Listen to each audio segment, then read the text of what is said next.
Hello friend, स्वागत है आपका हमारे यूट्यूब चैनल आबिल एजुकेशन में। तो आइए आज हम शुरू करते हैं समांतर श्रेणी का योग। हमारी प्रश्नावली चल रही थी समांतर श्रेणी का योग, प्रश्नावली 5.3। हम इसको बहुत ही आसान तरीके से समझेंगे और यदि आपने हमारी पिछली वीडियो नहीं देखी है तो उसको जाकर देखिए, आपको समांतर श्रेणी बहुत ही अच्छे से समझ में आ जाएगी।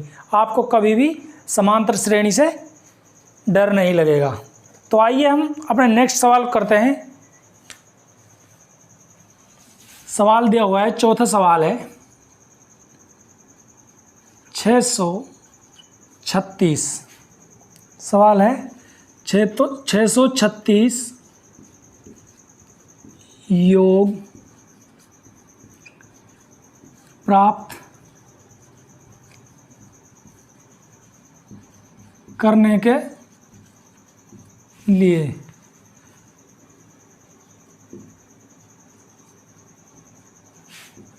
श्रेणी दी हुई है 9, 17, 25। 9, 17 और 25।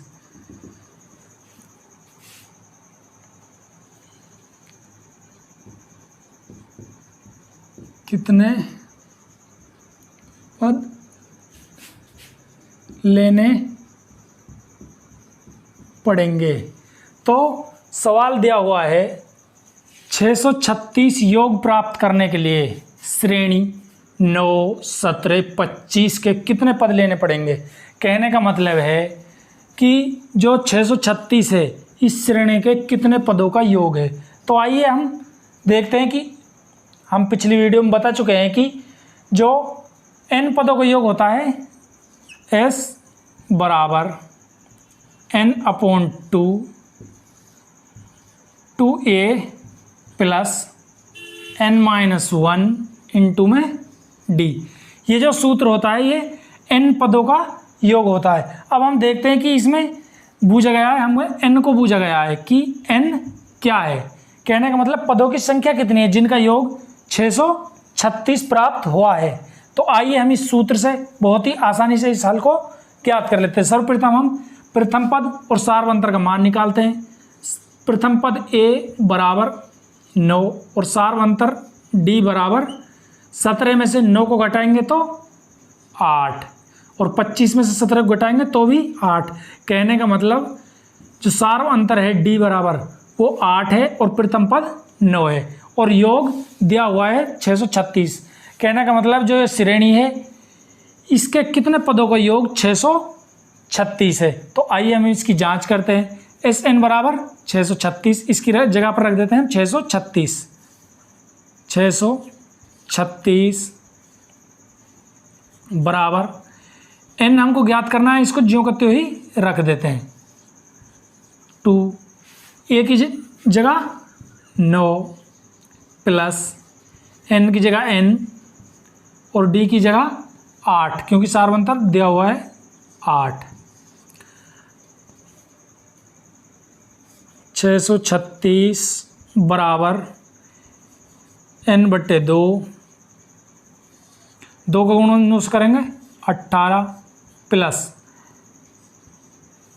8n minus 8। 8 का गुणा n से करेंगे तो 8n और माइनस 1 से करेंगे तो माइनस के 8। अब हम n/2 का गुणा इसमें पूरे में करेंगे क्योंकि कोष्टक में बंद है, इसलिए ये पूरे इसका गुणा पूरे में होगा।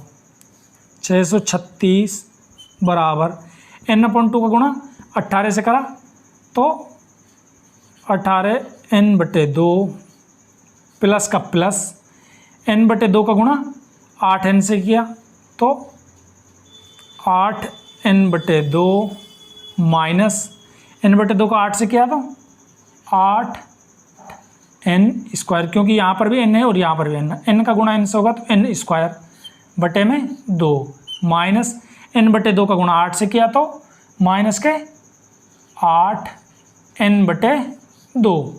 अब हम 2 से 18 कट गया 9 बार, 2 से 8 कट गया 4 बार और 2 से 8 कट गया 4 बार। हम इसको हल कर लेते हैं।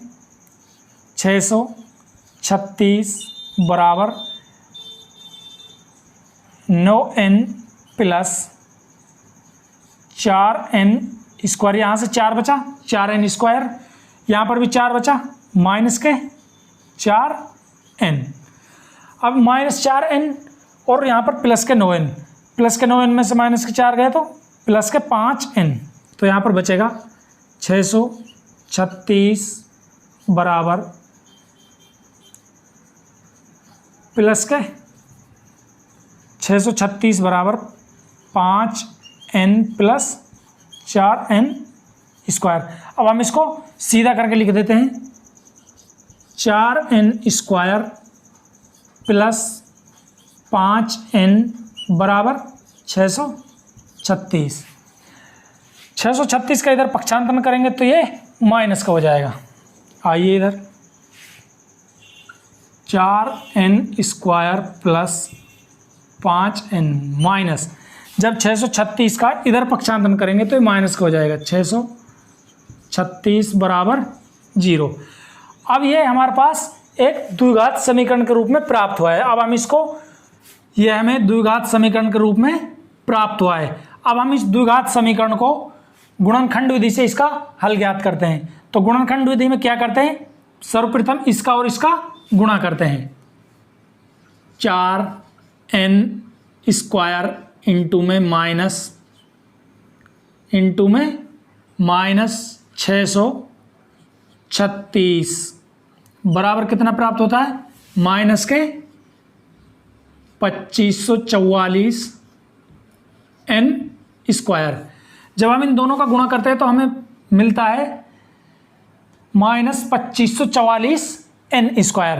अब हम इस 5n को ऐसे दो भागों में तोड़ते हैं कि उनका गुणा करने पर तो हमें -2544 n स्क्वायर प्राप्त हो और जोड़ने पर 5n प्राप्त हो, तो -48n इंटू में 53n बराबर हमें -2544 n स्क्वायर प्राप्त होता है। यदि हम 48 गुना 53 करें तो हमें 2544 n स्क्वायर प्राप्त होता है, और यही हमें चाहिए क्योंकि जोड़ने पर हमें 5n प्राप्त होता है। तो हम इसको यहाँ रख देंगे, 4n स्क्वायर प्लस के 53n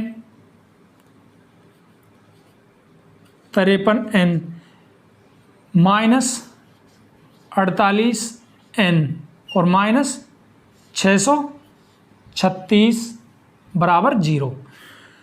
यदि हम इनको जोड़ते हैं, प्लस के 53 और माइनस 48 को जोड़ते हैं तो हमें 5n प्राप्त होता है। यदि हम इनको गुणा करते हैं तो हमें -2544n प्राप्त होता है। तो हम इसका जोड़ा बना लेंगे, 2 इधर और 2 इधर, इधर से हम n कॉमन ले लेंगे, n कोष्ठक n का भाग 4n स्क्वायर में देंगे तो 4n प्लस का प्लस, n का भाग 53n में देंगे तो यहाँ पर खाली 53, माइनस का माइनस, यहाँ पर हम कॉमन ले लेंगे। हम कोई ऐसी कॉमन संख्या लेंगे जिसका भाग इन दोनों में चला जाए, तो हम यहाँ पर ले लेते हैं 12 कोष्ठक। यदि हम 12 का भाग 48 में देंगे, -12 का भाग 48 में देंगे तो 12 चौके 48, 4n माइनस का भाग माइनस में देंगे तो प्लस, 12 का भाग 636 में देंगे तो 53 बराबर 0। तो हमें ये दोनों एक जैसे प्राप्त हुए हैं। हम इनमें से एक को छोड़ देंगे और -12 को n के साथ लिख देंगे, n -12 और 4n प्लस में 53। अब हम इन दोनों को बराबर, क्योंकि इसके बराबर दोनों के 0 है तो हम इनको बराबर 0 रख देंगे, n -12 बराबर 0 और 4n यहाँ पर लिख देते हैं, 4n प्लस 53 बराबर 0। अब -12 का इधर पक्षांतरण करेंगे तो ये प्लस का हो जाएगा, तो n बराबर 12 और यहाँ पर 53 का इधर पक्षांतरण करेंगे तो ये माइनस का हो जाएगा 4n बराबर माइनस के 53। 4 का नीचे भाग लग जाएगा n बराबर माइनस 53/4। तो हम देखते हैं कि n बराबर दो संख्याएं प्राप्त होती है, हमें दो मान प्राप्त होते हैं, n बराबर 12 और n बराबर माइनस 53/4। अब हम प्रश्न को देखते हैं कि 636 योग प्राप्त करने के लिए श्रेणी 9, 17 और 25 कितने पद लेने पड़ेंगे, कि इस श्रेणी के कितने पद लेने पड़ेंगे कि हमें योग 636 प्राप्त हो। तो हम देखते हैं कि जो ये माइनस का है और ये पूर्ण संख्या में नहीं है, इसलिए हम इसको छोड़ देंगे और जो पूर्ण संख्या में है उसे ले लेंगे। अतः n बराबर 12। तो 636 योग प्राप्त करने के लिए श्रेणी के हमें 12 पद लेने पड़ेंगे। कितने पद लेने पड़ेंगे? 12। तो इसका उत्तर यही है 12। इसी आधार पर हम अन्य सवालों को हल कर लेंगे। ओके फ्रेंड, यदि आपने हमारे YouTube चैनल को सब्सक्राइब नहीं किया है तो सब्सक्राइब कीजिए, लाइक कीजिए। फिर मिलेंगे नेक्स्ट वीडियो में, तब तक के लिए धन्यवाद।